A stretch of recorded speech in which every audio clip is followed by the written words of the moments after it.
My two brothers and I have been close since we were kids.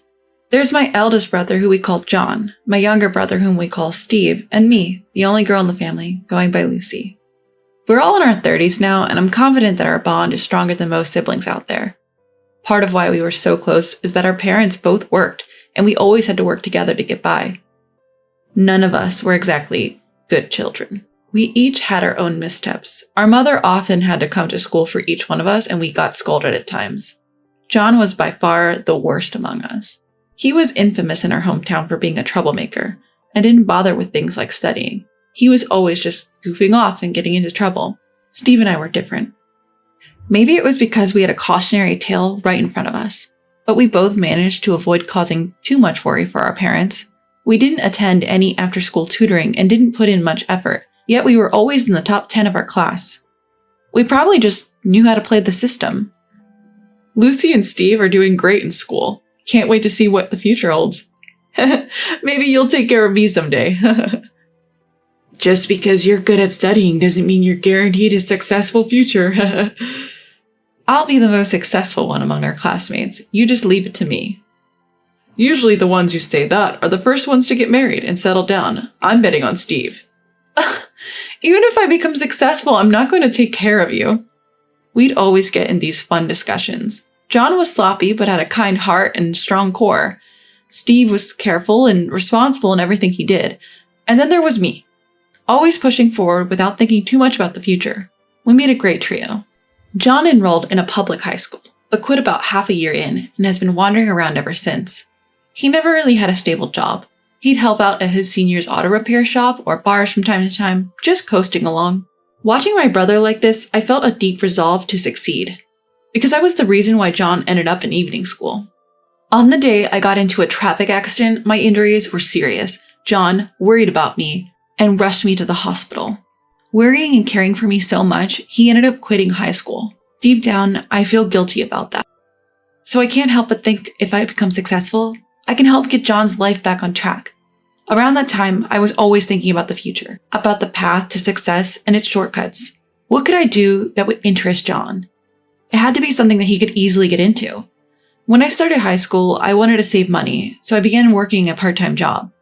No matter what you do, I thought you always end up needing money, so I worked hard to save as much as I could. Steve, have you seen John lately? I haven't seen him at all. It seems like he hasn't been coming home recently. Just as I thought. That fool. I wonder what he's up to. I hope he's not getting into trouble. Surely, with a family waiting for him, he'd think twice before getting involved in something dangerous. John didn't come home for several months. To ease our shared anxieties, Steve and I gossiped about John. Then a few months later, John came home nonchalantly. Where have you been? At least contact us. We were all worried. I'm sorry. I've been super busy with my part-time job. If that's the case, just say so. Lucy and Steve have been worried too. Sorry. He told us that he had found a good job out of state where he stayed overnight and entrusted me with almost all of his earnings for the future. He asked me to combine it with the savings from my part-time job. I didn't understand the reason at the time, but he insisted, so I took care of the money. From there, John started to loaf around at home again without doing anything for a while. Even though he never got a full-time job, he started to work part-time occasionally, and our parents seemed content with that. After graduating high school, I wanted to study business administration thoroughly and decided to go to college. Fortunately, my excellent academic performance earned me a full scholarship, which was able to help my parents out a bit. My brother was also proud of me. Around that time, there was a change in John. John, how long are you planning on living like this? If you don't get a full-time job, you won't be able to marry the girl you like. Actually, there's a company that's been inviting me through a colleague, but I'm not sure. You have such an opportunity? What kind of company? Construction. It's the site where I went to work part-time a few months ago. I'm not sure if I want to do that for the rest of my life. It starts early in the morning. You should take it. If you have the opportunity, just go and give it your best shot. Being firmly pushed by me, John started working as a full-time employee the following week. It seemed to suit him better than expected, and contrary to our family's prediction, he continued without complaining or being late. Looking at John during this time, I decided to pursue a career in architecture. If I could establish a solid foundation in the only field that my brother, who had no higher education, had mastered, his future would surely be secured. While I was attending vocational school, I continued to work part-time and managed to save up enough money to buy a rather expensive car. Of course, I could do this because I was living with my parents all along, but even I was impressed with how much I was able to save. My mother was the one who understood my efforts to work hard to save money and supported me from behind the scenes. She always packed lunch for me during my vocational school days, so I wouldn't have to spend unnecessary money. She really was cheering me on. After graduating from vocational school, I joined a well-connected company to network, earned countless certifications, and slowly prepared for independence while building relationships. John, too, had been tirelessly committed to his job, so I was able to concentrate on preparing to start my own business. Eventually, I was able to establish my own company, but I didn't invite John to join at the time. I couldn't afford to both go under, so I decided to keep an eye on things for a while. I plunged into work with all the preparation I had done up until now, working frantically. The team I had assembled were all excellent and worked well, and they all followed my lead. We got off to a good start. It was a strong beginning.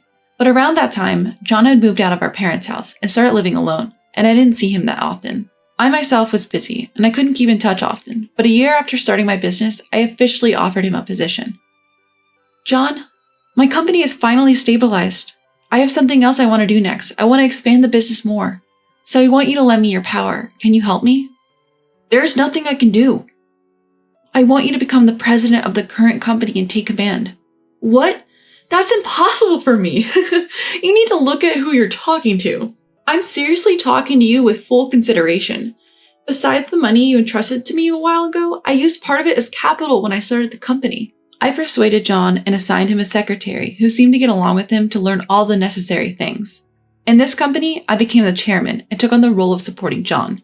Then I started preparing for the next venture. It was my original dream, to create mini cafes that are so cute and photogenic that they won't lose to anywhere else. This had actually been a dream of mine since childhood. I was excited to start without compromising anything, studying a lot about the restaurant industry. At that time, my younger brother Steve began studying to become an architect. This was also an offer I made. Buildings designed by Steve, with John in charge of construction. This was the ideal shape. Of course, it's my job to ensure we have enough work to sustain us. I have been preparing to actualize this plan in the near future. Around the time John stepped into his second year as the president of the company, he abruptly announced that he was getting married. Who is she? John doesn't seem to have the best judgment. I'm worried. I'll introduce her to everyone soon. We're looking forward to it. John getting married. I must confess, I felt more sadness than joy. We had always been the three of us, so the intrusion of a stranger gave me a sense of discomfort. But I knew I had to pull myself together and celebrate my brother's happiness. Later, when we had a gathering with both families, I met his girlfriend named Bella. I didn't oppose their marriage and things seemed to progress smoothly, but I felt an aversion towards her from our first interaction. Bella, I'm Lucy, John's sister. Please take good care of my brother. It's so nice to have a sweet sister. If you ever need anything, don't hesitate to ask. Okay. Since I'm going to be the wife of the eldest son, the president of the company, you'll have to go through me from now on, okay? Bella was the same age as John. She was working in an administrative role at one of our client companies. Her first impression was that she was a determined and assertive woman. Honestly, I thought our perspectives were a bit misaligned, and she was not my type. However, I did think that such a woman might be a good match for the somewhat naive John. Steve felt the same way, but we both decided to support their marriage for now. She seems a bit stern, but if John loves her, we'll support you guys. Good luck and be happy. Thanks, Lucy. A few years ago, I couldn't have thought about marriage, and nobody would have even approached me. From then on, I was running around due to the new work we had started, and my days were quite busy. As for John, he was busy preparing for the wedding, partly because Bella wanted to have the ceremony sooner rather than later. And before we knew it, the wedding day had arrived. I hadn't seen Bella, let alone John, since the day we had met both families. John, long time no see. Sorry I've been too busy to make time, but today I'm here to enjoy. Today, at least you can relax and enjoy the food and drink. John getting married. I can't help but feel a little sad. We three were able to chat and laugh together for a little while before the ceremony. Seeing John's happy face, Steve and I felt relieved. The ceremony began and I was enjoying a leisurely and delightful meal while chatting with Steve and my parents for the first time in a while. The seating arrangement at the reception hall had the employees from the company positioned diagonally behind our family. They were also lively, and it was during their conversation when the bride and groom went around the tables in order. John, Bella, congratulations on your special day. Thank you, and thanks to everyone for coming. Thank you all for coming. From now on, my husband's employees are my employees. I expect you all to work hard for me. I couldn't believe my ears. In the middle of the wedding ceremony, what could this bride be saying? Thinking about that, I couldn't help but retort. Bella, the employees are strictly the people of my brother's company. They are not your employees, right? Oh, I'm well aware of that. My cute, meddlesome sister-in-law will be my maid from now on. With that, she laughed in a crude manner. Because everyone sitting nearby could hear her clearly, the atmosphere became chilly for a moment. The next moment, all the employees burst out laughing. What? I'm going to be the wife of your CEO. Are you making fun of me? Bella, stop it. Bella, are you aware of who our chairman is? Huh? Chairman? I wasn't introduced to such a person. I don't know. It seemed that John hadn't explained it to her, and she was ignorant of the fact and being rude to me. To everyone who knew the truth, it was natural for them to laugh at her. The reception hall had already become quiet, and the atmosphere had completely changed from the festive mood it had been. I never thought you'd be the type to say such things in a place like this. I'm disappointed. Huh? I'm marrying you, the CEO, and I'm becoming the wife of the most important person. Isn't that natural? The reason I'm standing in this position today is all thanks to Lucy. She is the one who started the company and made me the CEO. Everything is Lucy's doing. The chairman is my sister. What? What is that? I was not told about this.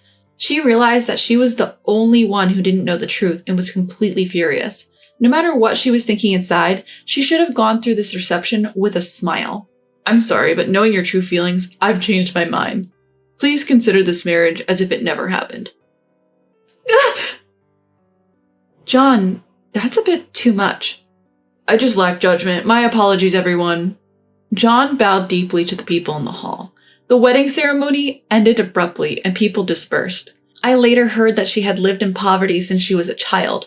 She apparently told her colleagues that she would marry a rich man and lead a comfortable life. When she met John, she seemed determined to achieve that ideal life.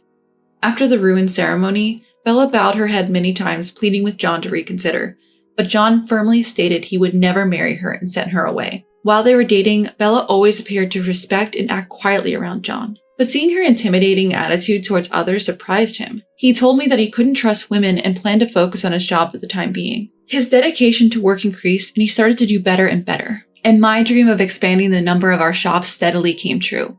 And Steve successfully passed his exam and became a proud member of our company. However, despite the professional success that all siblings have achieved, we are all still single, a bit of a sad situation. I remember when the three of us gathered together after a long time. Do you have someone in mind to marry, Lucy?